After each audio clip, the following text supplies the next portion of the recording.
आमदार रोहित पवारांच्या सुरक्षेची जबाबदारी राज्य सरकारने घ्यावी अशी मागणी खासदार सुप्रिया सुळेंनी केली आहे। रोहित पवार जनतेच्या मनातील शंका उपस्थित करतात, त्यामुळे त्यांच्या सुरक्षेची जबाबदारी सरकारने घ्यावी अशी मागणी सुळेंनी केली आहे। अजितदादांचा घातपात असल्याचा आरोप करत रोहित पवार प्रेझेंटेशन देतात, त्यामुळे त्यांनी भीती व्यक्त केली आहे।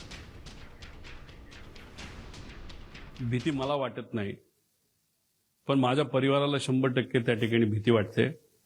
एवढ्या मोठ्या लोकांना जर तू अंगावर घेत असेल, त्याच्याच बरोबर एवढी मोठी लोक जर कुणी असेल, कारण ही घटना घडवायला फार मोठे लोक त्याच्या मागे असू शकतात, नाही तर लागतील, आणि मग या लोकांना तू अंगावर घेत असतील तर आम्हाला तुझी काळजी वाटते। हे माझ्या पत्नीली सुद्धा मला बोलून दाखवलंय, माझ्या मुलांनी मला बोलून दाखवलंय, माझ्या आई वडिलांनी आणि माझ्या सासऱ्यांनी आणि सगळ्या जवळच्या लोकांनी ते बोलून दाखवलेलं आहे।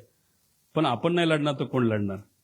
कारण का हा विषय अतिशय भावनिक आहे, महाराष्ट्रासाठी सुद्धा आणि आमच्या परिवारासाठी सुद्धा। जर भीतीपोटी आम्ही थांबलो, शांत बसलो, तर आम्ही मराठी माणसं कशाचे आणि आम्ही पवार कसले?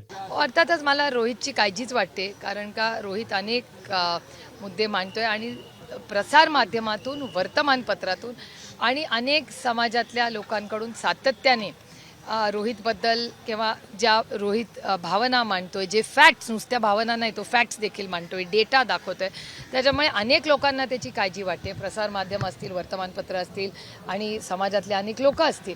आणि अर्थातच मला असं वाटतं, मी महाराष्ट्र सरकारला विनंती करीन की आपण सगळ्यांनी ज्या पद्धतीने रोहित लढतोय, त्याच्यामुळे रोहितला ही सिक्युरिटी द्यावी, त्याची सिक्युरिटी माननीय मुख्यमंत्र्यांनी रिव्ह्यू करावी।